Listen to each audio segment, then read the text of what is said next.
जी हम तो बहुत प्रोग्रेसिव है। हम अपनी बहू और बेटी में बिल्कुल कोई फर्क नहीं करते। बेटी को भी सब कुछ अलाउड है, बहू को भी सब कुछ अलाउड होगा। बिल्कुल बेटी जैसे रहेगी वो तो। जी वो आप होते कौन हो एग्जैक्टली किसी भी लड़की को उसके जिंदगी उसके तरीके से जीने की परमिशन स्लिप साइन करने वाले? नहीं मतलब universal declaration of human right से लेके कॉन्स्टिट्यूशन ऑफ इंडिया तक लीगल इंस्ट्रूमेंट्स तो है लड़की को इक्वल इंसान मानते हुए। तो आप एग्जैक्टली कौन होते हो कुछ भी अलाउ या डिसअलाउ करने वाले किसी भी लड़की को, फिर चाहे वो आपकी माँ, बहन, बीवी, बेटी, बहू कोई भी क्यों ना हो।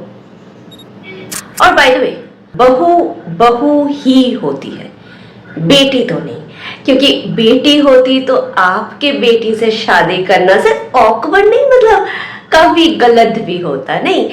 क्यों मतलब अपने ही बेटे को जिंदगी भर के गिल्ट में डाल रहे हो बहू को बेटी बोल के।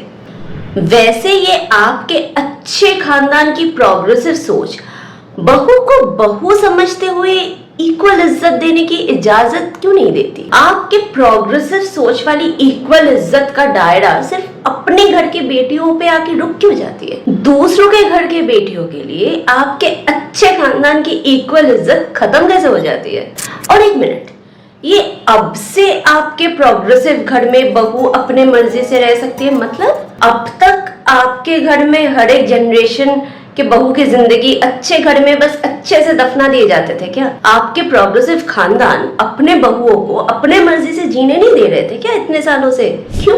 पढ़े लिखे नहीं थे, खुद पैसे नहीं कमाते थे, या मायके के नाम पे कोई भी नहीं था? कौन सी मजबूरी की सजा में अच्छे घर में अच्छे से कैद रखना जायज समझते हैं आपके प्रोग्रेसिव सोच की इक्वल इज्जत?